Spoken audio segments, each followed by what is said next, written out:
Zdravo, dobrodošli u Insert Coin podcast. Večeras pričamo o nekim dobrim iskustvima iz belog sveta i stvari kako rade kod nas. Sa nama je gost Vlada Perić i mislim da je najbolje da se on sam predstavi. Ćao. Pa ćao. Pa nemam ja tu mnogo šta da dodam, mislim, svi koji me znaju tako me i znaju, Vlada Perić. Sad ko za to zadene i zanimanje kao programer, preduzetnik ili nešto treće. Game designer. Cool, game designer, eto. Imamo ili još nešto. Ne, pa cool, eto, Vlada Perić, programer, pa šta ga znam, preduzetnik, ex-Blizzard, Ubisoft, svašta nešto razno. Imam pitanje za tebe ovako. Kao pričam programer, game designer, preduzetnik, sad onako poprilično jedna kompletna kombinacija sposobnosti za jednog indie developera video igara. Sad, šta od toga si zaista bio primoran da radiš, a šta si želeo da radiš, šta bi... Ja mislim da si ti malo pre upravo odgovorio na to indie developer. Zato što ti, ako hoćeš da budeš indie developer, ti moraš da budeš sve te stvari. Znači, ne možeš da budeš samo programer ili isključivo dizajner ili preduzetnik. Znaš, moraš kao da obuhvatiš puno nekih stvari i ja mislim da je to ono što je najnezgodnije u našem zanimanju, što za gaming nikad ne možeš da izabereš jednu stvar da kažeš ovo je moja specijalizacija i kao samo to guram. Možeš ako si u korporaciji. Ali za indie priču nema teorije, moraš da gađaš sve i svašta. Tako da, šta sam od toga hteo? Pa pazi, ja sam počeo kao programer, ali sam se u poslednjih par godina više orijentisao ka nekakvoj 3D umetnosti, tech artu, vizualnim stvarima, a kada freelansujem, kao, znaš, onda platim račune, tad se prodajem kao render programer. Tako da, u principu, više taj neki vizualni deo, a sve ovo ostalo kao biz dev, game design i slično, to je došlo onako sa strane. To je već u što si bio bačen radići na sopstvenim projektima. Tako je, da. Ovako, ajde sad nekako, ti si užasno zanimljiv primer... Opa, hvala. Indie developer video igara, za razliku od 99,9999% ljudi, koji su tvoji prvi koraci u poslu samog razvijenja i pravljenja video igara? Ok. Čekaj, misliš kao first ever, kako sam počeo? Ne, prvi posao koji si imao ili prva kompanija za koju si počeo. Ok, znam na šta ciljaš. Pa jeste, da, Blizzard je bio neočekivano prvi, ali smešno je u stvari kako sam ja došao do toga. Nije da sam ja sad nešto ciljano targetirao da upadnem u Blizzard. 2014. ja sam počeo da igram Warcraft 3 i uložio se mnogo na pravljanje mapa i bukvalno dok su svi ostali blejali u parku i cirkali i to, ja sam bio onaj autistični klinac što sedi gajbi i pravi mape za Warcraft, razumeš, pošto to je normalna stvar za raditi kad imaš 14 godina, očigledno, i bavio sam se time dugo, na kraju napravio jednu mapu koja je jedne nedelje čak imala blizu downloadova kao Dota u to vreme, što je baš bilo kao apuka. Ja se sećaš cifra, Pejki? 26.000, da. Koje godine to? 2013 ili tako nešto, sad nemoj da... Ne, ranije, boga mi, to je 2008 bila, 2007-2008, tako nešto. Bukvalno kad se tek pojavila Dota, te neke prvi koraci. I uglavnom mene je skontao neko iz Blizzardovog tima, pošto sam ja kačio update-ove za tu mapu, non stop radio na tome, i onda su me oni pozvali da se priključim njihovom eksperimentalnom remote internship timu, kako god. Bila je fora da su oni skupljali kao talente širom sveta koji bi potencijalno sutra mogli da rade u Blizzardu i onda su nam davali poslove koji nam se svide. Znači, evo, biraj šta hoćeš. Mene su u početku zapravo gurali u game design i level design, međutim, pošto su skontali... Zato što se pravi mapu. Tako je, da. I zato što su videli kao da imam tu više potencijala nego kao programer, zato što prosto klinac sam bio, ja tad nisam ni znao šta je programski jezik, tako reći. Koliko si godina imao? 17, da. Tad sam tek počeo da učim sve te stvari. Međutim, ja sam sa njima radio 3 godine remote, bukvalno Skype, Jira je bila aktuelna, znači neki management software, komunicirali smo preko Skype-a i nekog internog tula i u principu sarađivao sam sa trojicom likova, jedan je bio iz Kine i s njim sam od početka do kraja radio i dvojicom koji su se non-stop menjali. Nikad nismo imali stalne članove i na kraju su nas dvojicu, mene i Kineza, i pozvali bili tamo. Ne, to je bilo u Chicagu, jer oni su u Irvinu, je njima bilo sedište, ali su oni otvorili jedan ogranak u Chicagu bili koji je trebao da zaživi, međutim, posle su oni to ugasili i relocirali tu ekipu u Irvin ili negde drugde. Santa Moniku i tu ima ogromno studija da su. Možda tamo Activision ima u Santa Monici. Moguće, ja sam malo izgubio... Njihov veći, onaj centar, da. Da. Uglavnom, ja sam se tu preorijentisao na programiranje i sa njima radio malo na tom, ali eto, to je manje više to. Znači, kao igrom slučaja Blizzard, ali, mislim, stvarno je čista sreća. Koliko si godinima kad si otišao tamo mesec dana proveo kod njih? 21. I koji ti trip bio? Ti sad radiš već na kojem si odjednom kao Blizzard? Da. Ne, vidim, mnogo je čudno zato što mi tamo nismo ni imali osjećaj da smo u kao nekoj AAA varijanti, zato što to je bio jedan mali improvizovani studio koji još nije bio oformljen, ala, skupila se dečica, iznajmili kućicu jedno i kao pretvaramo se da smo studio. I to su bili... Izvini samo, koje je to vreme? Pomenuo si mi nešto prema što smo počeli, da je to vreme oko StarCrafta 2. Da, to je... Znači, samo da imamo vremensku distancu. Da, to je bilo pre nego što je izašao StarCraft 2 i pre nego što je izašao Diablo 3. Sad, ja možda malo mašim tu timestamps neki, ali otprilike je tako nešto bilo. Možda su oni bili izašli tad kad smo mi otišli tamo, ali smo mi radili na njima pre nego što su izašli. To znam sigurno. U svakom slučaju, tamo kad smo bili, mesec dana je to bilo kao probno, da vidimo da li nam se sviđa, da li odgovara, na kraju krajeva i njima je bilo probno, da vide da li će moći tu da se formiraju. Ja, koliko znam, taj studio se jako brzo nakon toga premestio negde, ugasili ili šta god, a par ljudi iz te ekipe sa kojima sam ja došao tu, koji smo kao bili probrani od tih interna, kao, zato što smo već dovoljno dugo sa njima, već smo pokazali da znamo šta radimo i ostalo, ponudili su nam bili da ostanemo, međutim ja sam zbog fakulteta rešio da se vratim. Tako da, eto, faks nikad nisam završio, ali... Znači, dobro što si se vratio. Tako je. A zamisli sad, recimo, ako bi ponovo sad lupam aplicirao u Blizzard, kao neko ko je nekada radio sa njim, umeđu vremenom imao bogato iskustvo, znači bio si u industriji, obrnuo si projekter različitog tipa za razne platforme i radio u Ubisoftu. Da li misliš da bi, recimo, imao prednost u odnosu apsolutno na nekog ko... Pa sigurno, da, ali sa druge strane, danas je klima takva da uopšte nije teško upasti u AAA. Znaš, oni su poprilično gladni za developerima i ljudima. Bitno samo da upadneš u industriju. Da. Da, jer nekako to sam brojao. Ako jednom upadneš u neki veći gaming studio i radiš sa nekim većim publisherom ili većim studijom, prosto samo da iziš van srpski, balkanski van. Tako je. Mislim, ja stvarno znam par ljudi koji su baš kvalitetni u tome što rade, bio to 3D ili programiranje ili nešto, i mnogo im je teško da uđu u industriju i onda upadnu na neku kao poziciju i čim dobiju stavku u CV. Tako je, bukvalno. Pa koji svaka druga industrija? Snowballing. Da, čim ti napraviš referenci, naučiš posao, prođeš kroz te njihove procedure, projekte, šta već, kako god, vidiš iznutra kako funkcioniše, već si deo njihovog nekog ekosistema i lakše se integriš. Tako je.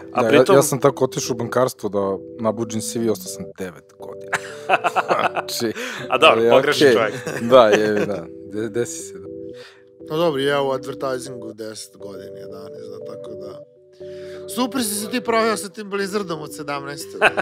Da, ali stvarno jeste to baš kliza posle jedno za drugo. Znam za Ubisoft kad sam koristio da je njima baš bila velika stavka u CV-u to, iako, budimo realni, to što sam ja radio tamo nije ni blizu nivoa na kojem se radi, na primjer, u Apexu ili negde, jer prosto to je tamo bilo onako, ajde, evo ti igraj se, kao intern, znaš, nema nekih velikih očekivanja od tebe. Znači, nije si bio deo kao strogi procedure, nije ti bilo velika odgovornost na tebi, prosto si bili neki side project, koji je negde bio integrisan ukoliko je bilo, prilike potrebe i to. Upravo to. Bila je fora da oni su nam davali taskove koji mogu, a ne moraju da uđu u finalni proizvod. I onda šta god da uradiš, dobro je. Znaš, ako nije dobro, nema veze. Ako je dobro, super.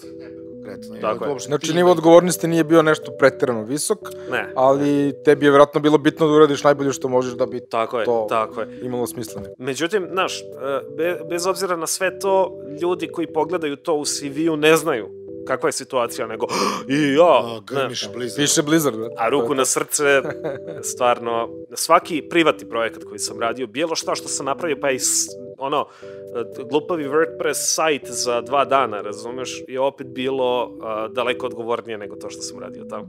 Ali to ljudi prosto previde zbog veličine imena. To ti je znaš, imaš onaj Ozzy Osbourne kad je odgrizao glavu u lutki slepog miša, to je nekoj maketici maloj, odjednom ko svi medijima ludilo Ozzy Osbourne, pojao glavu slepa miša i to Ozzy priča i zove ga Zapa, ne znam, neko pita ga u fazonu, jesi stvarno to radio, pa nisam, da li si normalno bila lutka, nemoj nikom to da kažeš. Tako, to ti se odnosi samo tiću. Upravo. Napravio si kao Diablo 3 i kao Starcraft 2, brate. Da, ali ne bih ja to omalovažio tako, jer činjenica da jedan Blizzard koji je do tog momenta imao Warcrafte i imao je Diablo, Keca 2, oni su tebi videli nešto što bi njima trebalo i to je onako respekt. Ma to je ludilo potpuno. Ja ću sad da budem malo surov i da kažem videli jeftinu radnu snagu, ali i to je nešto. Po defaultu mi smo to. Ali od toliko mnogo jeftine radne snage, nisi bio jedan od primećenih. Da. Pa ja stvarno mislim da je taj hobi pravljenje mapa meni dao taj exposure dovoljan da me oni primete. Ništa drugo. I stvarno je slučajnost da se to desilo, jer samo u mom odeljenju, tada u srednjoj školi, je bilo još par ljudi koji su isto tako radili privatno programiranje ili nekakav dizajn ili nešto i samo zbog toga koju su platformu izabrali nisu završili na tako nekom mestu, a bili su podjednako kvalitetni. Tako da stvarno ima dosta sreće u svemu tome. Ako ništa drugo, odabir hobija. Pazi, vratio si se nazad do, faks, dalje, i koji je ti sledeći gaming projekat u koji si uletao? Nakon toga ja sam radio web jedno vreme, pošto je tad bio onako hype oko web projekata, aplikacija i slično. Međutim, ukazala se prilika da pređemo u novi studio, da počnemo da razvijamo nekakve gaming projekte. To je bio tadašnji Software Nation, ja mislim da oni i dalje postoje, ali to je jako jedna onako tužna priča, jer to je studio koji je radio šarene stvari, i web, i aplikacije i tako dalje, i porastao sa 3 na 40 ljudi u roku od godinu dana, zajedničkim nekakvim trudom i to, da bi u roku od godinu dana izgubio sve zaposlene i bankrotirao. Plano. Pa dobro, vidi, nećemo da se bavimo tom tematikom sad zbog čega i zašto i ostalo, nije na meni to da pričam. U svakom slučaju ja sam otišao dalje i otvorio svoj studio. To je bio End Time studio gde smo radili... Tu smo se i upoznali. Tako je, da. Tu smo radili VR projekte i to je onako bilo dosta... To je bio prvi izlet u te neke preduzetničke vode, zato što tad sam ja prvi put pregovarao sa investitorom, pokušavao da organizujem firmu, rad i ostalo.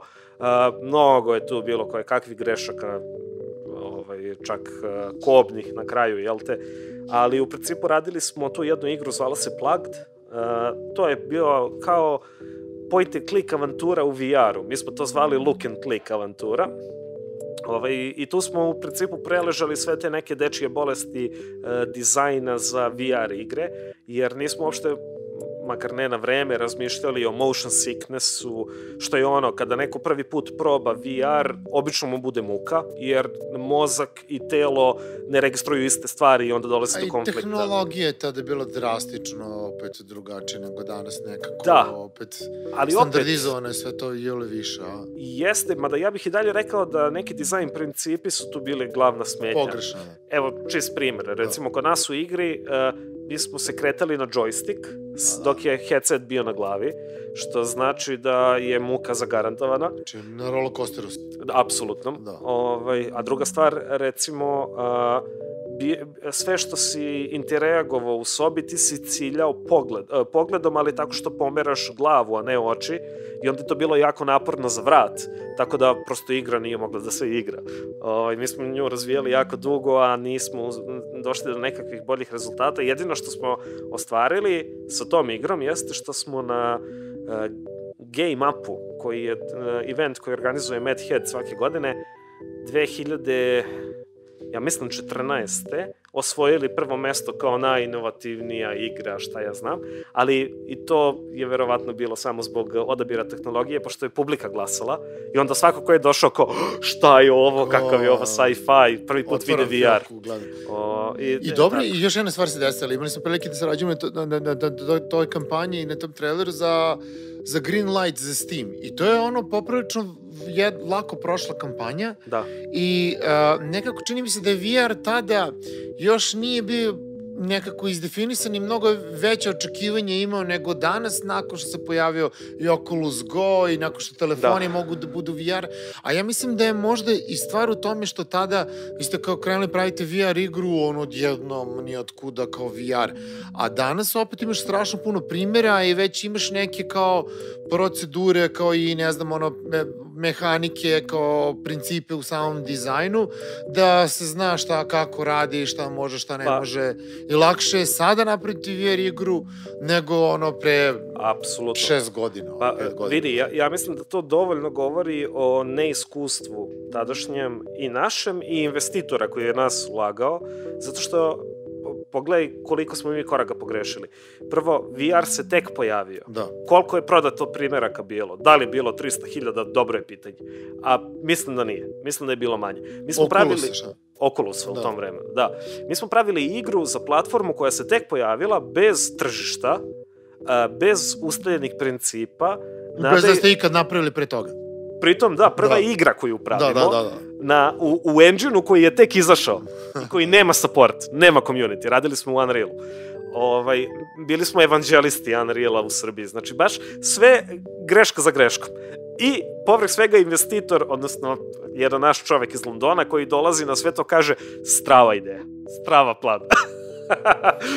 Da, to se naravno neslavno završilo, tako što prošli smo Green Light, ja mislim da možda nisu svi upoznati sa tim šta je. To sam teo da pitam, šta je Green Da, pa platforma Steam za prodaju igara ima proces koji se zove Green Lightovanje igara, što znači, to je makar ranije bilo, više ne postoji. To je accessa, praktično. Da, sada je drugačije, ali tada je bio pristup ovakav. Ako hoćeš da objaviš igru na platformi, na Steamu, da ona počne da se prodaje, publika mora da odobri to što ti serviraš, da greenlightuje. Što znači ti prezentuješ videe, trailere, možda demo, nije bitno, i ako se to publici svidi, oni to lajkuju, odobravaju i tako dalje. Okvirno 10-15 dana da skupiš 1000 lajkova otprilike.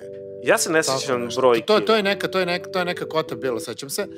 I to je moglo poprilično jednostavno da se postigne organskim putem i onda s tim posle foru da platiš nešto 500 ili $1000, baš da bi sprečili to masovno spamovanje, jer sad mi kao ako napravimo ili bilo kakav marketing možda skupimo 500 lajkova tamo ili 1000 lajkova, da nekako onda se zatrpala sa sama platforma projektima koji čak nisu praktično idejama, Da, i onda su uveli to da moraš da platiš određenu svotu, što je opet nekakav filter u odnosu na to da skupiš lajkove u odnosu, na igrača. Ako se ja dobro sećam, u tom periodu veliki je problem bio što je dolazilo brdo ekipa sa igrama koje su daleko od gotovih i bukvalno napravili poplavu tih Green Light kampanja.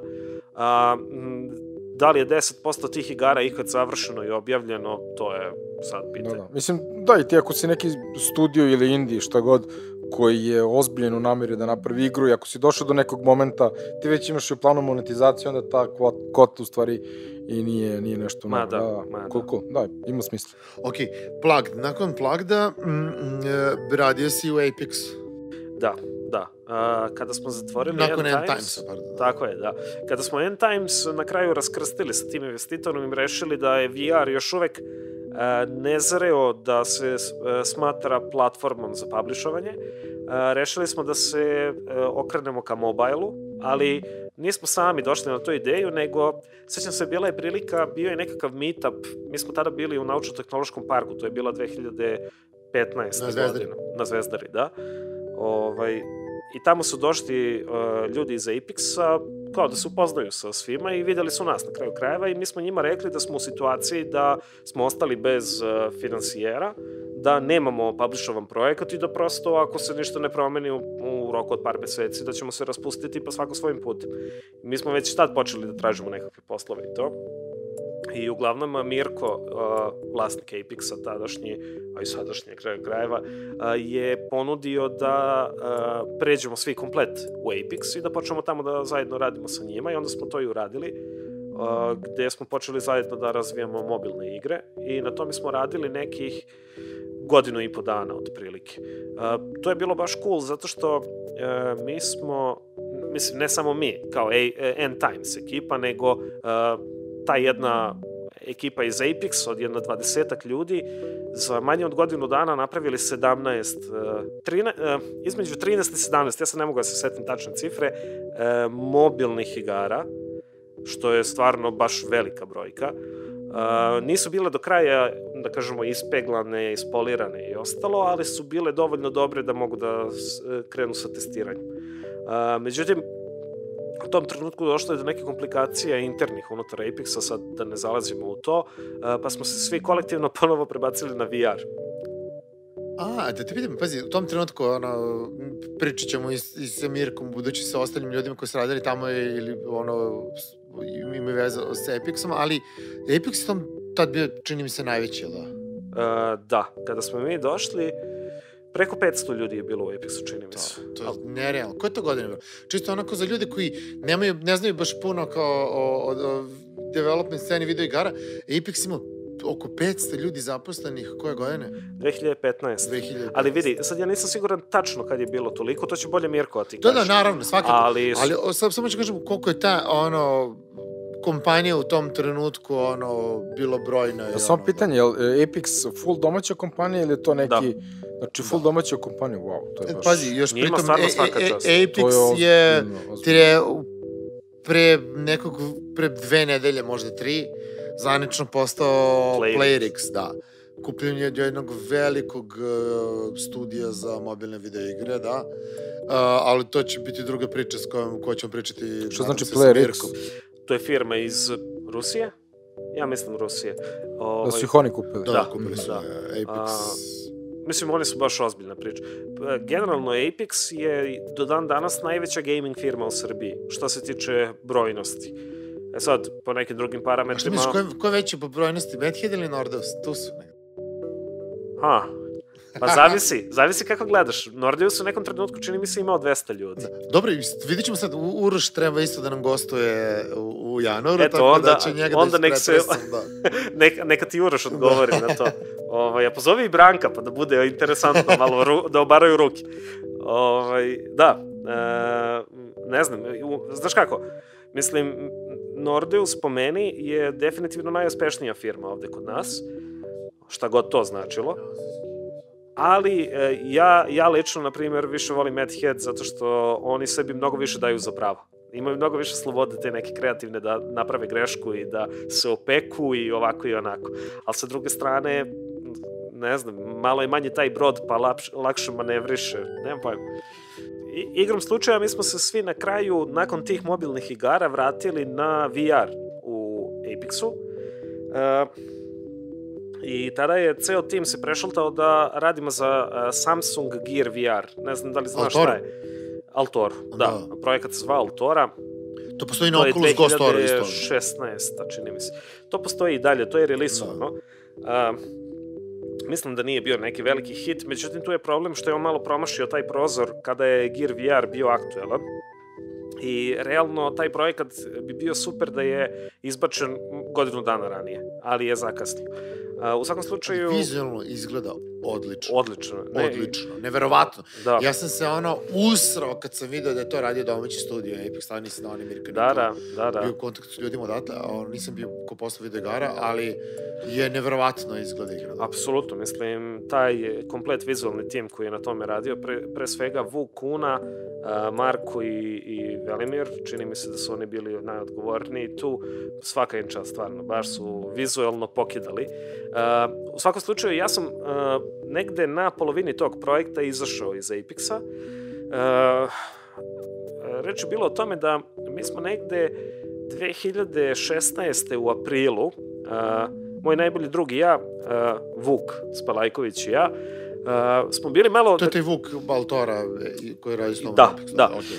Nas dvojica smo bili malo izrevoltirani u trenutku što sve te mobilne igre na kraju nikako da se relisuju, nikako mi da vidimo šta se desi nakon što to ugleda svetlost dana i rešimo mi da uzmemo da objavimo našu igru, napravimo jednu novu igru za 2 nedelje, onako potpuno naivno, kao hajde neka bude neka one tap, two tap igra, čisto da stoji tamo negde, čisto da vidimo kako izgleda ceo proces relisovanja igre. I to je bio april. U avgustu 2000...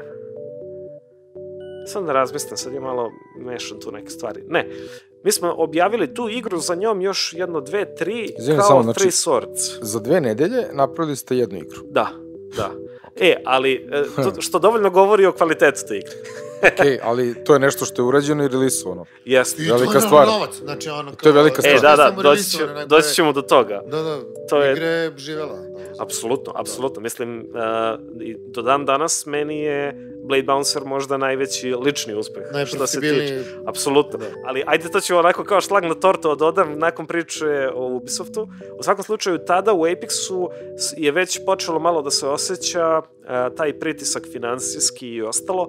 Ljudi su bili dosta napeti, situacija je bila dosta stresna.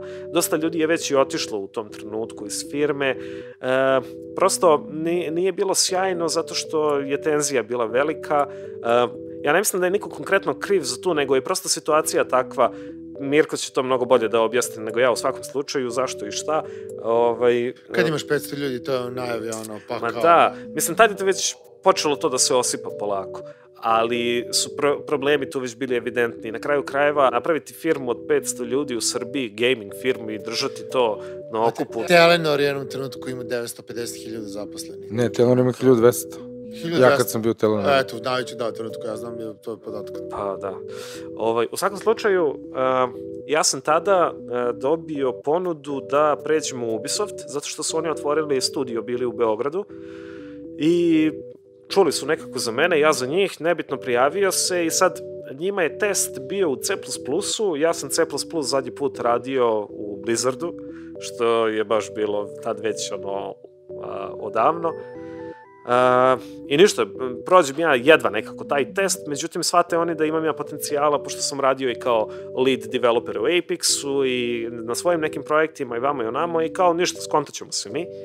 I tako je bilo, u principu prešao sam u Ubisoft i ponovo se vratio u malo te nekakve, da kažemo, neću kažem hiperprodukciju, ali malo ozbiljnije vode što se tiče produkcije, zato što i u Apexu i u End Timesu pre toga i svi moji privatni projekti, sve je to po principu imam super ideju, a šta ako kako bismo mogli ovo, dok u Ubisoftu je to potpuno drugačije.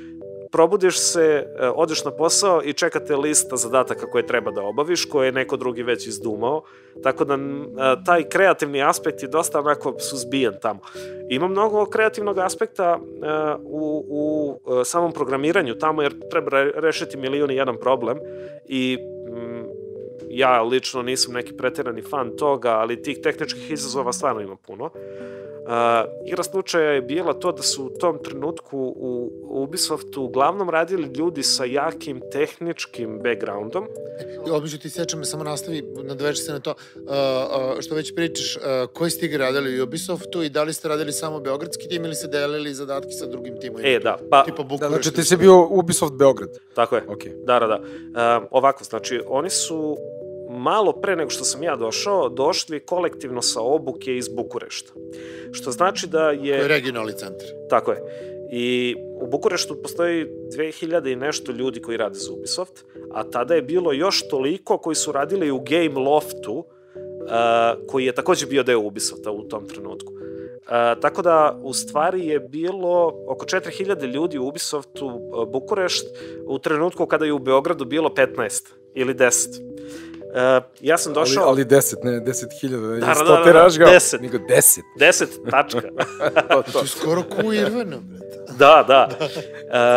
Ja sam došao tu i sad kažem, igra slučaja je to da tim u koji sam došao su uglavnom ljudi sa jakim tehničkim backgroundom, koji su radili kao sistemski inženjeri, završili su ETF, imaju slabo gaming. Ali da, uglavnom je tu nedostajalo, da kažemo, tog nekog game dev aspekta ili iskustva sa time i onda sam se ja tu super uklopio jer sam imao šta da podelim sa njima. Sa druge strane, oni su svi do jednog bili daleko bolji programeri nego ja, u smislu kao tehničkog poznavanja jezika, šta ja znam, trikova u C++.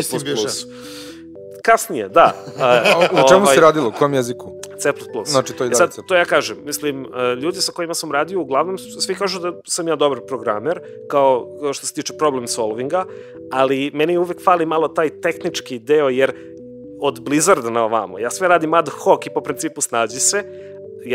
Ja sam upisao matematički i stigao do nekle, ali nikad nisam imao taj jak tehnički background, ne znam, arhitektura sistema, konvencije, kucanja i sve ostalo što ljudi praktikuju, trikovi i fore. Baviš se grafikom, vizualnim aspektima igre, baviš se game dizajnom, baviš se nečim što ono kao daleko sveobuhvatnije izvan programiranja u samom proizvodu, procesu proizvodnje. Vidi, ja sam samo jack of all trades. Oni su usko specijalizovani. Da, tehničko potkovanje dolazi kroz praksu. Da. Nemaš drugačije. Da. Sad, ja kažem, ja jesam dugo već u industriji, sve to i radim, sve te stvari, samo što prosto tako neke stvari mi izmiču i ne interesuje me previše da ja sad znam gde je najbolje iskoristiti kakvu paradigmu ili šta god. Baš me briga. Bitno je da se uradi. Bitno je da se uradi, da. I zbog tog stava, da bude malo vulgaran, često i kurcobolje, na tom nekom produkcijskom nivou, su oni zaključili da je okej da ja budem lead, samo zato što imam šta da ponudim sa te neke kreativne, ili da kažemo, možda ne kreativne, ali sa te neke game dev strane, znači stvari koje su njima malo falili. Da ne ulazim sad previše u detalje, ali evo, neko ko sluša sigurno će znati šta su raycastovi, animation kontroleri, IK-evi, rigovanje, bla, bla, bla. To su sve bili novi pojmovi ljudima sa kojima sam radio, zato što prosto nisu imali dodira sa tim. Nisu pravili video igre. Tako je. Sad, oni jesu sve to naučili umeđu vremenu, samo što je malo bilo lakše, recimo, što sam ja mogu malo da ubrzam te stvari. Znači, to je praktično bila neka boljka Ubisofta kada je oformljavaju studio ovde, jer da osim, čak i, evo, kažemo i Nordos, koja je velika uspešna kompanija, u suštini najveći da svaka profita, koja, to je, možemo slobodno reći, komplet svoju profitu stekli od Football Manager igre. Opet, veliki studiji kao Apex i Mad Hat su se bavili hopa igrama, što živeli, što ne želim da pocenim nije bilo koji način i to je vrlo kao jedan ozbiljan produkcijska stvar, ali niko, osim par izuzetaka, da ne ulazimo sad i dalje, pričat ćemo i sa tim ljudima, nije zaista ušao u gaming kao u gaming u Srbiji, već je spadao pod industriju videoigara, ali kroz neke niše igre koje su opet na margini praktično hardcore, nekog ozbiljnijeg gaminga, da kažem. Da.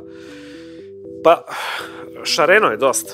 Ima raznih. Mislim, recimo ovako, ono što ja mislim da je baš dobro, što se Ubisofta tiče, jeste što je omogućio da ljudi u Srbiji odaberu specijalizaciju i specijalizuju se.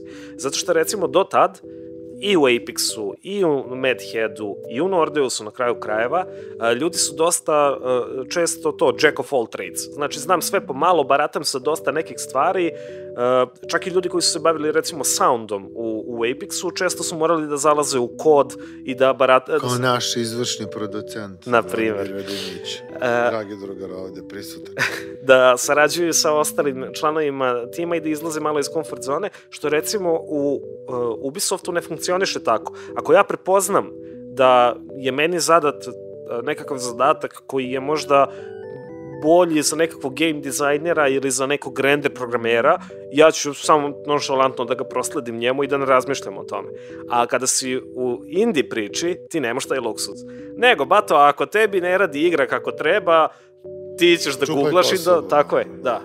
Tako da, mislim da je dobro što sad postoji ta opcija da makar može čovek da ode u Ubisoft i da se usko specijalizuje za nešto, jer ti kada si, tako da kažemo, svestran developer, malo ti je teže da upadneš u AAA, u te velike firme. A kada si usko specijalizovan i kada vidiš, lupam, ti si render programer i vidiš oglas, tražimo render programera, zna se da si ti meč. Kraj priče. Tako da... Evo ovako, recimo, dosta sad kao Ubisoft, Blizzard i to sve, aj pričamo malo sad o tvojim igrama. Načeli smo to Blade Bouncer, da bi volio da malo porazgovaramo o tome i da vidimo...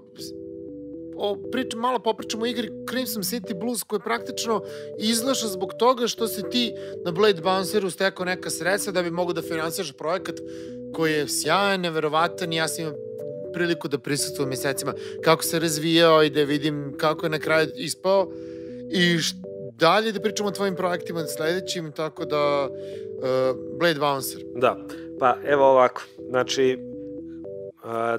2016. zapravo, da, ja sam malo permutovo bio, a možda i nisam ni siguran više.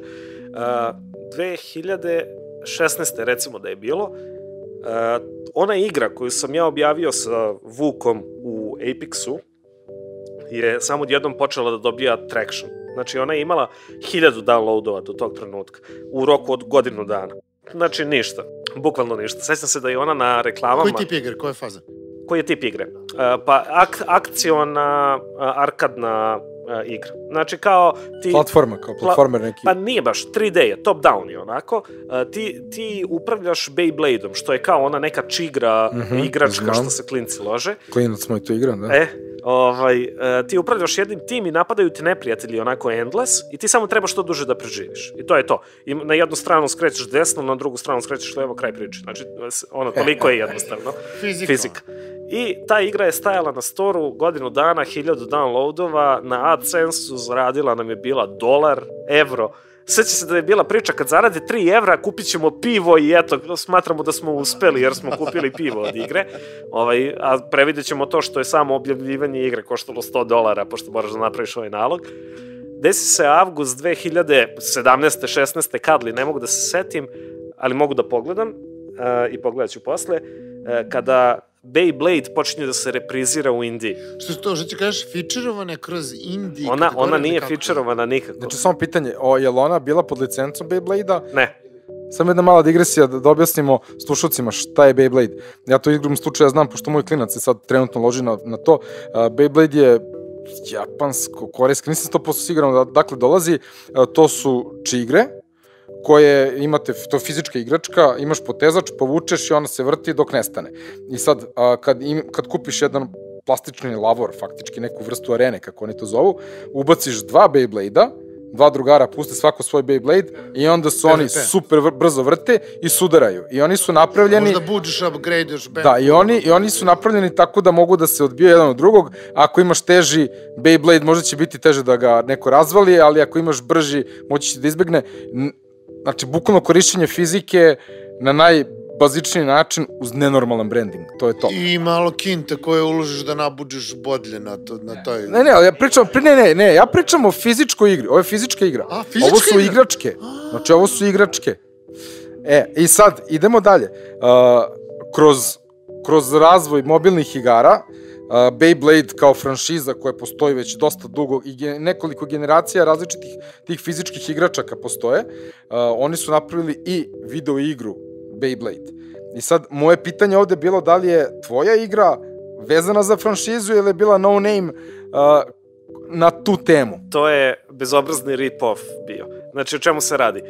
Mi smo gledali šta ćemo. Mi smo imali kao tu neku vožnju koju smo pravili i rekli, dobro, ajde da napravimo nešto slično, čisto da bismo mogli neke mehanike da recikliramo koje već imamo, ali hajde da uhvatimo neki postojeći brand i da napravimo mali rip-off toga, čisto da se kao ugledamo na njih.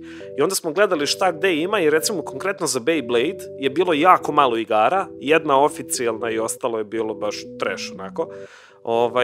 I to ostalo što je postojalo, svi su se čak zvali Beyblade nešto i nisu bili skinuti. I onda smo nas dvojica dumali šta da radimo, da li da ga nazovemo Beyblade nešto ili nekako drugačije. Tako je, da.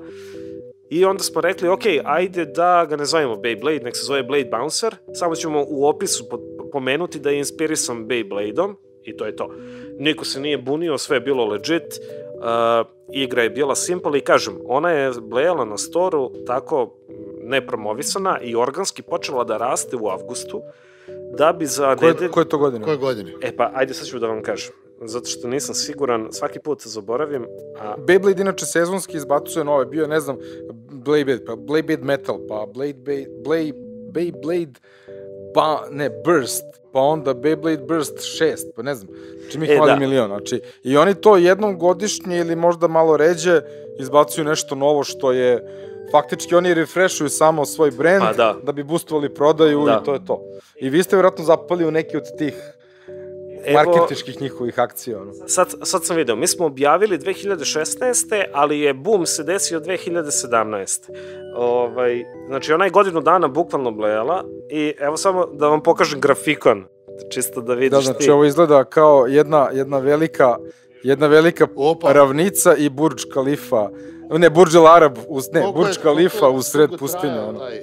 To se desilo ovako, znači mi smo primetili nekakvu aktivnost na prvih nedelju dana, gde je ona dobila par hiljada downloadova već u, ja mislim, prve 2 nedelje kako je to počelo da raste. I rekli, dobro, šta ćemo da radimo? Ajde da uradimo update, tako da ga tajmujemo sad kada je već pik. Da iskoči negde da bi se... Da bi iskočili ponovo u trending ili nešto slično. Šta se desi? Da li neki dinar za promociju? Ništa, sve organski?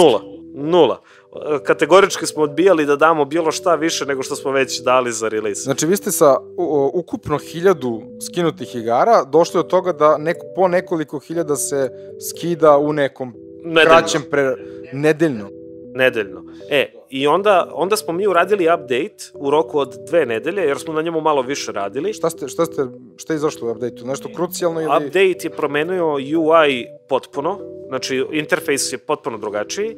Gameplay smo malo zakomplikovali, dodali smo neku mehaniku da možda napadneš neprijatelja, dodali smo malo detaljniju garažu, pošto imaš kao garažu da sklapaš delove. Mi smo malo zakomplikovali, malo ulepšali kako cela stvar izgleda. Uglavnom, kad smo ga releasovali, to je bio pravi timing, jer smo upali odmah u trending free-to-play i tad je Beyblade očigledno bio aktuelan i mi smo u prvom mesecu imali 800 i nešto hiljada downloadova nakon update-a. I to je nastavilo takav trend narednih, ja mislim, 8 meseci, ne, malo manje, 6 meseci, nakon čega je počelo da opada polako, kako to obično i biva, jel te, da bi sledeće godine, otprilike u to neko vreme, igra spala sa recimo 300.000 downloadova mesečno na 60.000, zato što je Google promenio algoritme za featurovanje i slično.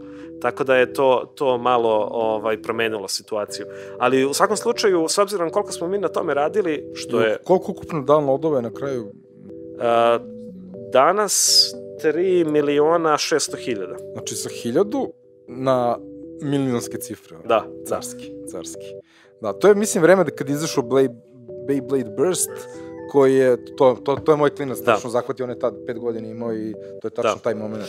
Odlepili su, znači on ja to nisam znao šta je, meni je trebalo neko vreme da skapiram uopšte šta je to. Fantastično. Da, mi smo se izgleda zakačili baš na taj talas da nismo ni znali. U svakom slučaju, mi smo jako lepo prošli tu.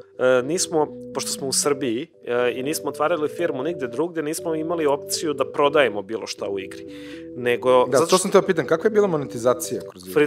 Samo reklame. Samo reklame, okej. Da, zato što mi nismo imali opciju da iz Srbije prodajemo bilo šta. Ja sam naravno mogao sa Vukom da otvorim firmu negde preko, međutim, bilo nam je sve to komplikovano i dodatni trošak i mi smo mislili svakog dana će da umre i nije ni bitno. Ajde da se ne bavimo previše time. Da, nije imalo neku preteranu perspektivu u tom momentu, da. Međutim, do kraja cele balade on je preko reklama zaradio nešto više od 70.000 evra, što je baš lepa cifra. Carski, za igru koja je napravljena za 2 nedelje, jel? Tako je, da. Mislim, sve ukupno 140 radnih sati je bilo na Blade Bounceru. Eto to. Toga se sećam. Što je smešna cifra. Da, računali smo Vuk i ja, to otprilike izađe 500 evra po radnom satu, što je, ja mislim, super satnica. U svakom slučaju, da, puka slučajnost, ali jako interesantno se to desilo i nakon toga smo mi releasovali još par igara, kao Three Swords koji stoji iza Blade Bouncera, međutim prvih par koje smo izbacili su u istom periodu kad je Blade Bouncer prvu verziju i bile su još gore što se kvaliteta tiče, znači bile su... Nema ih na storu? Nema ih, skinute su. Samo je Blade Bouncer postoji na Google. Da. Ko je bio... Danas sam baš gledao. Da. Ko je bio fazon igara? Sve su bile one tap ili two tap igre i recimo jedna je bila ti si nekakav leptir i sad nailaze ti prepreke, ali ti možeš da se prebaciš iznad ili ispod nekakve zamišljene linije tapom. Tako da samo na jedan tap menjaš kao poziciju gore ili dole i izbegavaš prepreke. Jako je glupo, očigledno nije zaživelo, pritom estetika je bila okej, ali previše nekako clean i nije dovoljno bila onako artsy, Flashy, da kažem. da. I da bi verovatno nije bila ono zarazno. Ma ne, pa ništa posle. Znači, to je ona poenta kod tih hyper casual igara da imaš samo neku ono impulsivnu zaraznu mehaniku, dobar loop koji će se na to nadoveže i onda možeš da upadneš. Akcenat na samo. Samo. Samo je, u gamingu je sve samo. Da. I to samo uvek nedostaje. Apsolutno. Samo da smo... Ja. Da, uglavnom bila je ta, pa onda bila je neka, zvala se Documents. To je bilo kao Tinder the game. Google Docs. Igra je bila takva da... ne znam da li ste igrali Papers, Please, ili čuli se to? Da, ja jesam, da, na Switchu, da. Poenta igre je kao dolaziti osoba za pult. Ili Papers, Please, nisam Switchu, na PC-u sam. A na PC-u, pa dobro, da. Graničan. Uglavnom, da, u Papers, Please ti si graničar i gledaš da li da dozvoliš ili da odbiješ osobi da uđe u zemlju. U našoj igri ti si na šalteru, na aerodromu i dolaze ti osobe i ti samo treba da vidiš da li je osoba na slici, pa u pasošu ista kao osoba na ekranu i onda možeš levo ili desno swipe kao yes, no. I kao to je bilo to. To je igra. Da, to je igra. Yeah, I know. I bila je još jedna Fruity... kako se beše zvala, Healthy Blend. Tu je bila fora da ubaciš voće u blender, a ono ti dolazi onako random po nekakvom receptu. Znači imaš listu stvari koju treba da ubaciš i ti samo swipuješ u blender ono što treba. Mislim, jako banalna ideja, ali smo bili u fazonu, možda se nešto uhvati, otko znamo. Međutim, realno samo smo Blade Bounceru posvetili dovoljno pažnje da potencijalno uspe. Ovo ostalo je bilo. Mislim, pazi, ima igrica, Pepa Pras u prodavnici. Moja ćerka to igra na tabletu i to je to, znači ona gura kolice kroz prodavnicu i ima spisak za kupovinu i kad se pojavi na rafu to onda to... ja sam oduševljen tom igram. Sjajno. I ovo je tebi zabavno. Trebaš da je pustiš Heroje moći magije 3 na vreme. Da, morat ću da zamenim. Da. Moj mali već voli Solmira, a i stariji je samo godinu dana. Zezam se. Šalim se, nije. Ajde sad samo prosto divno razgovarati i mogli bismo pričamo još 5 sati, ali nekako vreme nam leti. Ajde sad, bam. Šta se desilo pa je Blade Bouncer pokleknuo, tako da kažem, a opet s druge strane, šta je tebi Blade Bouncer omogućio tebi Vuku to jest da stvorite Crimson City Blues demo, koji je jedan vrlo ambiciozan projekat i imao sam priliku da prisustvujem na dnevnom nivou kreiranju toga i to je igra koju ja lično mislim zaista ima veliki potencijal, to jest u nekoj svoj mikroniši, ali da ima dovoljno onako zanimljive mehanike i dobru priču i Ivan je pisao, on je sjajan narativni dizajner i onako super si ekipa okupio oko te igre i šta se dešava dalje i volio bi da popričamo još u sledećem tvojom gaming projektu. Znači, da, pa ajde ovako, znači ono što se desilo, kao što sam rekao, Blade Bouncer je uzeo neke pare tu i sad ja sam imao priliku da ne moram da radim u Ubisoftu, niti bilo gde drugde, jer budimo realni, ako imaš opciju da negde radiš ili da nigde ne radiš, a da živiš sasvim okej, ja mislim da je logično. Platiš par ljudi nešto da sa tobom budu upravo. učestvuju na projektu. Ono što sam ja uradio tu jeste da, ja sam baš čeznuo za time da sad uradimo nekako malo ipak smisleniju igru, jer malo mi je bilo preko glave free-to-playa i mobilnog i ostalih džedajskih trikova da ljudima izvučeš pare iz džepova. I onda sam rekao, ajde da uradimo nešto drugo, da uradimo point and click avanturu ili nešto slično, ali da to ne uradimo ovako kako sam uglavnom prisustvovao proizvodnji projekata do tog trenutka, osim u Ubisoftu, a to je, hajde da okupim ekipu i da uradimo samo preprodukciju, koliko god da treba vremena za to, pa da onda krenemo da pravimo igru. Kao preprodukcija, šta je krajnji proizvod? Znači, to nije ni demo. Ni demo. Znači, ovako, mi smo podelili projekat na 2 dela, na preprodukciju, gde samo smišljamo celu igru, sve dijaloge. I svako drugi ko pravi video igre. Da. Školski. Upravo. Ali cela poenta je bila što svi znaju to, ali to niko ne praktikuje.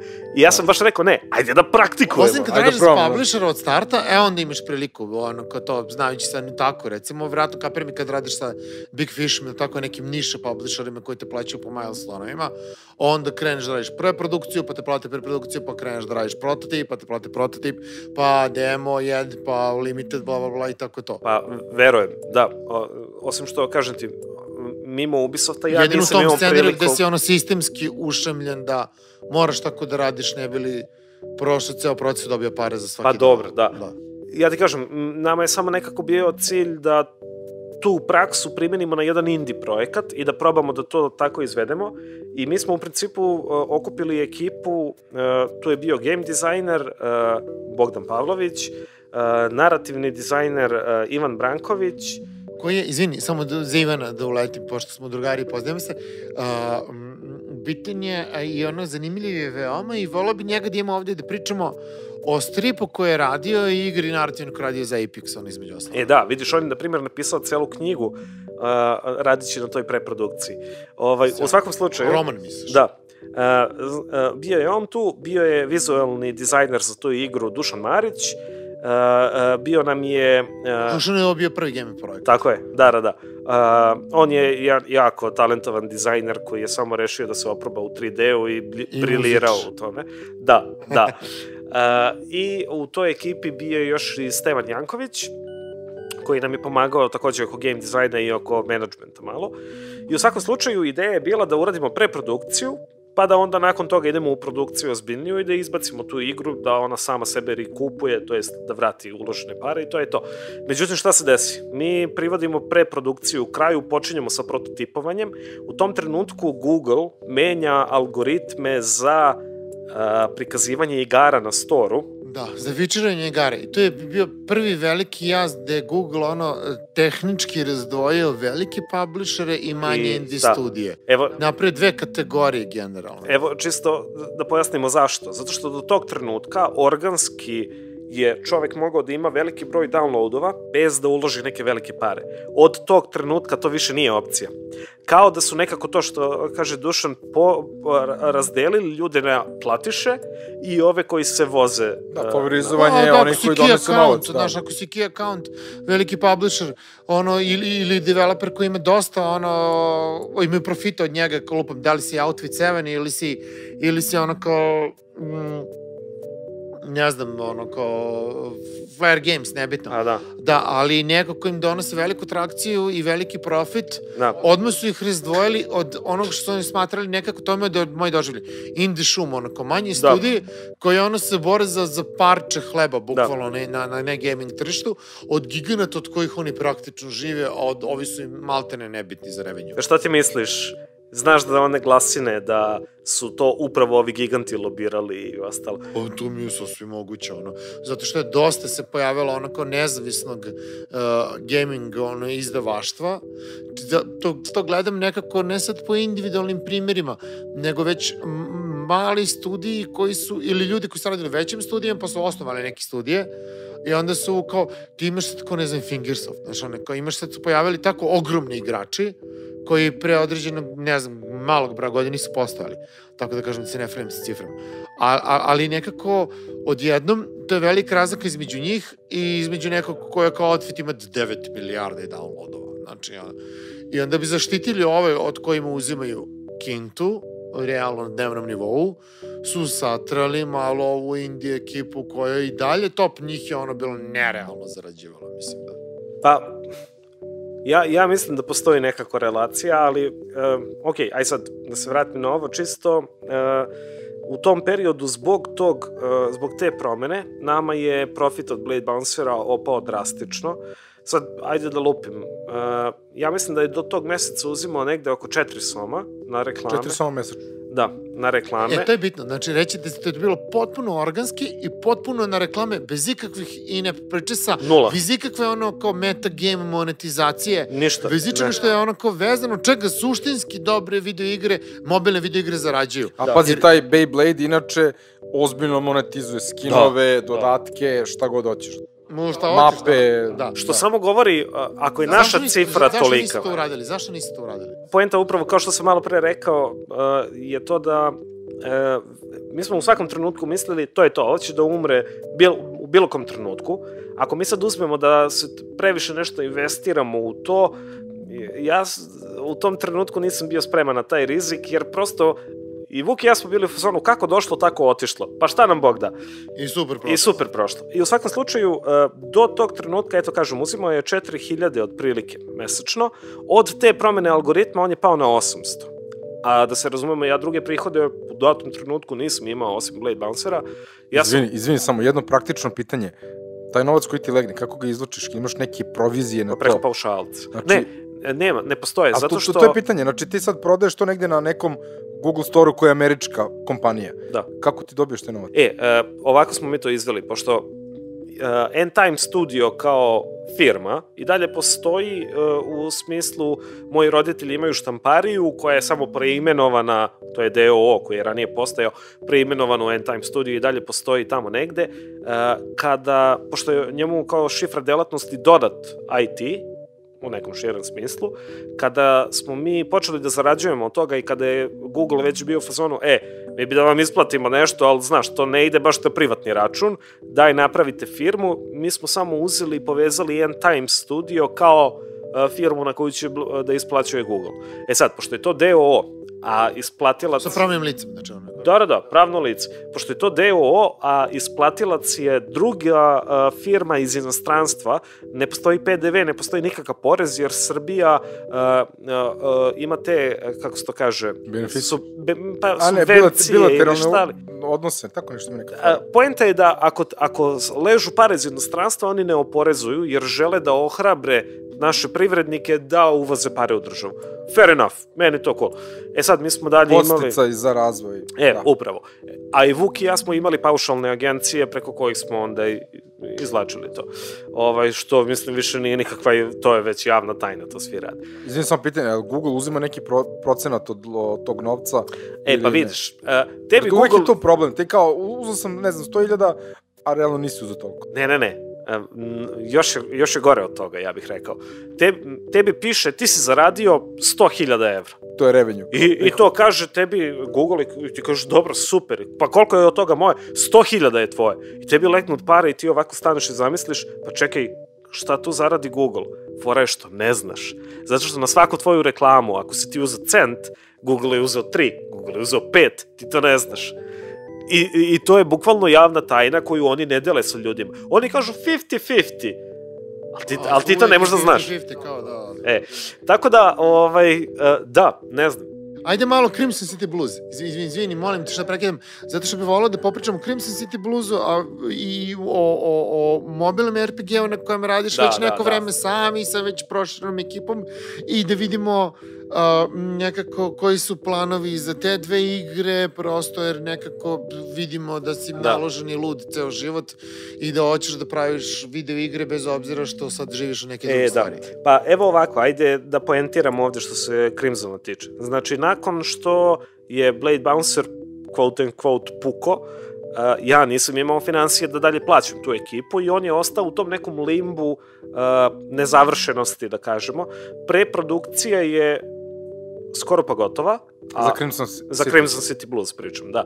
Što je, znači, point and click avantura u noir fazonu, crno-bela, ali natrili. Ko je video trailer zna o čemu pričam. A i nije stalno crno-bela, to se sećam. Pa upravo u tome jeste fora, natrili. Zato što kako odmiče priča, uvode se boje redom koje imaju nekakvo značenje. Ivan je tu pokidao što se tiče naroda. Na kraju dobiješ full simboličnu obojenu igru koja tako je, da. Sjajno. Tako da Crimson City je super osmišljen, sprovedena je preprodukcija skoro do kraja, ostalo je da se ispeglaju dijalozi i malo game dizajna poslednjeg akta, pošto je podeljen kao na 5-6 aktova, sad ne sjećam se, ali ono što je, na primjer, interesantno, mislim, ajde da završimo ovo, igra skoro da je gotova, međutim, ostali smo bez financija da je završimo tada i moj neki plan je, ok, ništa to nije propalo, svako od tih ljudi trenutno radi negde i ima svoje neke obaveze, plaća nekako račune, nije ni bitno. Jednog dana ćemo se mi vratiti na to da završimo, jer stvarno bi šteta bila da se ne završi, jer toliko je divnog truda i rada uloženo u tu igru i evo došao nije video. Mogu da kažem, igra je prezanimljiva, neverovatno dobro napisana i predivno izgleda i nekako pratiće ljude i ceo tim i kako se sve to razvijelo, zaista smatram to je jedan od zabavnijih i zanimljivih projekata koji mogu da dođe s ovog prostora. Eto, baš ti hvala na takvom komplimentu. Iskreno, da. Ali poenta jeste da jednog dana to će biti gotovo, za sad je on hold. Ajde da dobro, to je znači završena predprodukcija i ništa dalje. Ne, postoji i tekako igriv demo, jer smo mi krenuli paralelno. Jedan cijel nivo, čak malo preko toga. A zbog čega? Zato što super je raditi preprodukciju, ali da ti ne osetiš to u pokretu, ti ne možeš da znaš jel to valja. I onda smo mi rešili da krenemo da implementiramo malo po malo kako bismo osetili gameplay i menjali stvari u hodu i ostalo. Da ti pitam, to što su radili, taj deo, jer on kao taj jedan nivo je vertical slice, znači da li on ima od svakog segmenta igre full razvino do kraja, ti možeš odigrajući taj jedan nivo da dođeš do nekog utiska kako bi ta igra izgledala, ili je to čisto demonstracija nečega što su mehanike i bla bla. Znači, to je jedan nivo igre. Malte ne je bio je publisher ready bio. Znači, njemu je falilo da se uradi copy, znači da se prođe kroz dijaloge, da se malo to ipak dotera i dotegne, da se uradi lokalizacija, pošto naš je plan svakako bio da bude... Duli radio i muziku. Da. Falio je zvuk, što sad zvuči već kao da navodim stvari da je daleko od gotovog, ali ko je u gamingu zna da ovo ostalo je ogroman deo posla. Ovo ostalo je ipak nekako šlag na tortu. Da kažem, igra može bez svega toga. Da. Ne, znam, ali znaš i sam kako to ide. To je kad pričaš sa nekim ko radi zvuk. Pa da, znam, uvek je tako, ali izokola... Ok. U svakom slučaju, to je što je, ona je pauzirana, Blade Bouncer je... Mi smo obojica prezadovoljni tim projektom. Ja trenutno malo po malo radim na Blade Bounceru 2. Sjajno. Što... Čisto, jer kao, ako je već prvi deo toliko urodio plodom, hajde da uradim nekakav sequel, čisto da vidim šta će da se desi. Doduše, ovo radim sam ovaj put, pošto Vuk ima svoje neke projekte. A pored toga radim već 2 godine na jednoj drugoj igri. to je projekat koji sam počeo da radim pre 2 godine kao nešto sa strane, čisto da probam nešto novo i nešto malo dublje, jer godinama maštam o tome, još od kako sam raskrstio sa Blizzardom, moj san je da napravim tako nešto. I oni koji me znaju privatno znaju da sam ogroman RPG freak i ostalo, i moralo je da se desi da krenem takav jedan projekat. Desilo se slučajno, ali mislim da je bolje da to ostavimo za neki drugi put, pošto o tome bih stvarno mogao jako dugo da pričam i mislim da... I svašta možemo da te pitamo vezano. Da, baš bi bila šteta da ne uđemo u detalje. Da, može, sa različitih aspekata, što se tiče samog dizajna, platforme, naraci, dizajn igre, mehanika, neverovatnih. Vidi, priči sa publisherima, sa potencijalnim investitorima, sve sam prošao tu. Tako da... Cool, to ćemo da disektujemo u detalje, može. Da. Ok, to je neka sledeća priča, a s obzirom na tvoje ozbiljno iskustvo, što sa velikim studijima, što tvoje lično iskustvo, da li imaš nešto što bi mogo da podeliš sa ljudima koji tek kreću sa ovim? Šta bi bilo neki, da im skratimo put na neki način? Da. Pa ovako, obično kada pričam sa ljudima u industriji i van industrije, taj savet kao koji dajem osobi uglavnom se deli na neka 3 saveta. I to zavisi od sagovornika. Recimo, prvi savet i najčešći jeste kad mi priđu ljudi koji tek hoće da uđu u gaming, kao gde da počnem, šta da radim, kao kako najbolje da dođem, pa sad krenu od toga Blizzard, Ubisoft, Riot, Activision, kako da napravim novi WoW, Naughty Dog, kako da napravim novi WoW, to sam sve uradio, koji je najbolji MMO engine, najbolji je ni jedan, brate, nemoj radiš MMO, znači, moj savet za te ljude jeste ovako, ja prvi sam postao to što jesam radeći ono što volim. Znači, ako ti gledaš kako da se ubaciš u industriju da bi zaradio pare, onda se ubaci u drugu neku industriju. Ima mnogo lakših načina da se zarade pare od gaminga. Moj ne, brate, gaming, ako te ne loži to, nemoj to da radiš. A ako te loži to, uzmi, napravi bilo šta. Napravi fliper i okači ga na Play Store. Jer, recimo, ja sam nekoliko puta do sad bio u poziciji da zapošljavam developere. Kad mi neko dođe sa diplomom i sa nekom referencom od profesora ili whatever, i kad mi neko dođe ko ima 0 dana obrazovanja, ali objavljenom igrom na Play Store-u, jasno ti je koga ću da zaposlim, ovog drugog. Zato što taj neko koji je objavio igru, koliko god da je simple, makar da je on otišao i skinuo template za Unity i publishovo u 3 klika, ja znam da je on prošao ceo proces i zna šta to znači. Ovi ostali, super, bravo što si diplomirao i to, ali ja ne vidim da si ti za ovu industriju. Ti kada prođeš tu golgotu objavljivanja bilo čega, bilo gde, znaš o čemu pričam. Zato što prvi put kad se susretneš sa onim mora da radi i na tuđoj mašini, a ne samo na mojoj, tad počinješ da plivaš u tim problemima. Tako da, bilo da si 3D, bilo da si 2D, sound, programer, nebitno. Marketing čak, evo, kao neko ko radio godinama u advertising agencijama, posle prešao u video, studij za proizvodnju video igara. Komunikacija jeste komunikacija, ali suštinski sve različito. Da, ja stvarno verujem to da je najbitnije šta si ti dokazao da znaš, a drugo je šta ti meni pričaš da znaš. Tako da to je prva stvar. Ako nisi siguran kako da uđeš u industriju, najbolje je tako da se sam ubaciš u nju. Da ne čekaš nikoga da te zaposli, nego sedi sa burazerom sam, nebitno, odgledaj par tutoriala i ubaci se i vozite. Posle ide lagano. Druga grupa ljudi jeste ona koja je već u industriji, ali u fazonu kako da napredujem, kako da se probijem negde, zakucao sam se u ovoj firmi već 5 godina, ne ispunjava me, ne znam šta da radim i tako dalje. Ja sam isto bio u toj poziciji u par nekih navrata. Tu je Sid Meier baš u pravu i baš se slažem sa njim, mnogo volim da slušam njegova predavanja.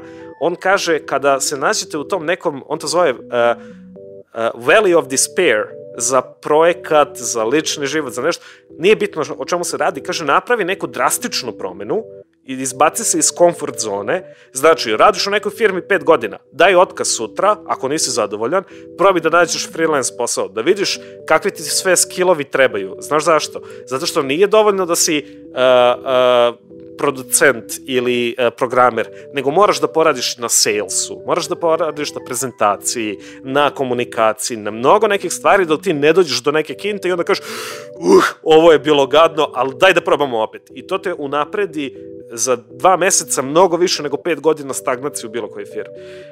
Tako da to je kao savjet za njih. A treće, oni ljudi koji su već u industriji i hoće da kao maksimizuju svoj output, da kažemo, znači da izvuku maksimum iz toga čime se bave. Sad to naravno da mnogo zavisi od osobe do osobe, ali ako si u industriji dovoljno dugo, ti već osjećaš šta ti bolje leži, a šta ti manje leži. Konkretno, recimo, u mom primjeru, ja sam provalio da meni super ide rendering, a da se jako malo ljudi bavi renderingom.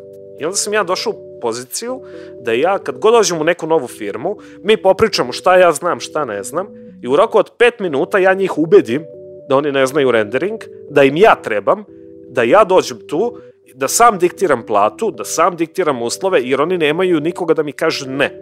Jer nema ljudi koji se time bave. Tako da sam našao nišu koja je super i radi u bilo kojoj poziciji gde se nađem. Konkretan primer, pošto sam trenutno na top talu platforma za freelancovanje, kad god nađem projekat kojima treba Unity developer, mi na prvom razgovoru ustanovimo da šta god da oni misle da njima treba, njima u stvari fali render, mene zaposle i onda ja sam diktiram uslove, olakšam sebi situaciju. Ok, zvuči malo sebično, zvuči malo kao nameštam tablu tako da meni odgovara. Dobro, ali oni će da imaju benefit od toga. Apsolutno, a sa druge strane, posle 12 godina rada, stvarno imam, da kažemo, pravo da tako nešto uradim, jer ako objektivno vidim problem, mogu da im ga predočim. Kao, to je to. Tako da to su te neke 3 grupe i stvarno verujem da na ovaj ili onaj način svi možemo da malo nekako profitiramo od toga ako se ubacimo u taj mindset. Kad se radi o privatnim projektima, to je već svako na svom, zato što svaki to je na entuzijazam, uglavnom, to je to. Da, znači, mnogo ljudi se zavarava, sad ću da počnem nešto, izbacim na brzinu i tako dalje, ali realno nijedan projekat nije šprint nego maraton. Da, ono što kažu momentum, to je jako bitno da ga zadržiš, jer ti si u početku super brzo, sve ludilo i onda kad krene malo smor, da li ćeš da nastaviš ili nećeš, to je ta tačka. To je ona, kad kreneš da peglaš kvake, a vrata još nemaš štok za njih, pa onda si u problemu. Tako da tu malo ta disciplina i management, self-management baš je bitno. To. Tako da eto to otprilike. Hvala ti puno, baš dobra informacija. Hvala ti puno, sjajno je bilo imati te ovde, a i uskoro ćemo opet pričati o raznim zanimljivim temama. Tako da... Dobro, pričat ćemo o igri Afterlife.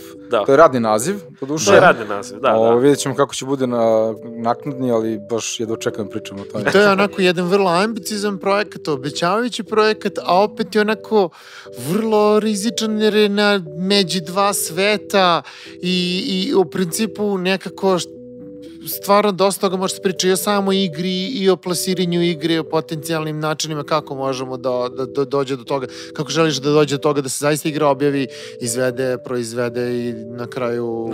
Da. Mislim, to je stvarno baš jedna duga i interesantna priča. Stvarno mislim da tu neko ko prvi put čuje to sa strane može svašta interesantno da čuje i da se ne opeče na istim mestima na kojima sam ja. Ali u svakom slučaju hvala na pozivu i što ste mi pružili šansu da malo podelim iskustva, a o tome bih stvarno voleo da pričamo malo dublje. Hvala tebi, imamo ličan cliffhanger za neke od narednih epizoda, ovo je carska priča, da. Naš podcast zove se Insert Coin. Mi se nalazimo na podcast RSO. Hej, čao, ovo je bila druga epizoda Insert Coina, podcasta o regionalnoj industriji videoigara. Za mikrofonom Dušan Žica i Dragomir Leko. Snimanje i obrada zvuka Nikola Stanojević. Muzika Mihajlo Đorović. Glavni odgovorni urednik Vladimir Radinović. Produkcija podcast.rs. Čujemo se u sledećoj epizodi.